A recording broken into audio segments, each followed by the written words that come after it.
زیادہ میں نے 50 سال کی وکالت میں نہیں دیکھی. اس نے جس طرح کی پوسٹ ملزم کے بارے میں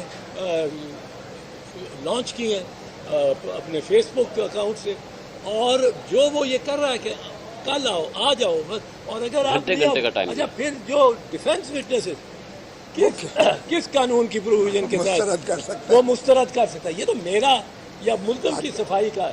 وہ کس طرح پروسیکیوشن کو بھی کہتا ہے تمہارے 4 گواہ 2 گواہ نہیں میں دیتا, 2 ہی گواہ اس میں پیش ہوئے تھے جی, تو اس کو بھی کہتا ہے یہ اس کا اختیار ہی نہیں ہے. یہ اٹارنی جنرل سے پوچھا کہ ٹرائلز کے نہیں ہو رہا, اور اٹارنی جنرل نے جو ایشورنس دی ہے, جو یقین دہانی کرائی ہے کہ کوئی ٹرائل نہیں شروع ہوگا, وہ انہوں نے کرائی ہے کس کی جانب سے؟ آرمی چیف کی جانب سے.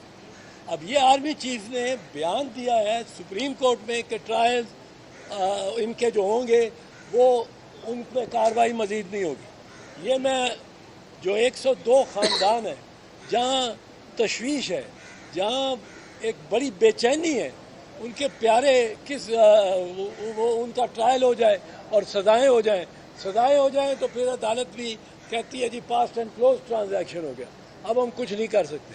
یہ ہم نے روک دیا ہے, اور یہ سردار لطیف خان کھوسا صاحب نے اس میں باقاعدہ ایک وکٹری ہے ان کی, اور میں تو ممنون ہوں ان کا.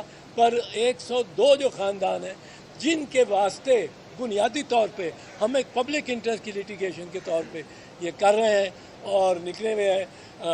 راجہ سلمان صاحب چلے گئے, وہ بھی ہیں اس میں. ہمارے ساتھ شعیب شاہین صاحب, یہ بڑے انہوں نے بھی محنت کی ہے اور کرتے ہیں, اور بڑے ہم ان کے بھی ممنون ہیں. پر آج ایک یہ لگے گی شاید چھوٹی سی, پر یہ جو پروسیس عدلیہ کا ہوتا ہے, جس دن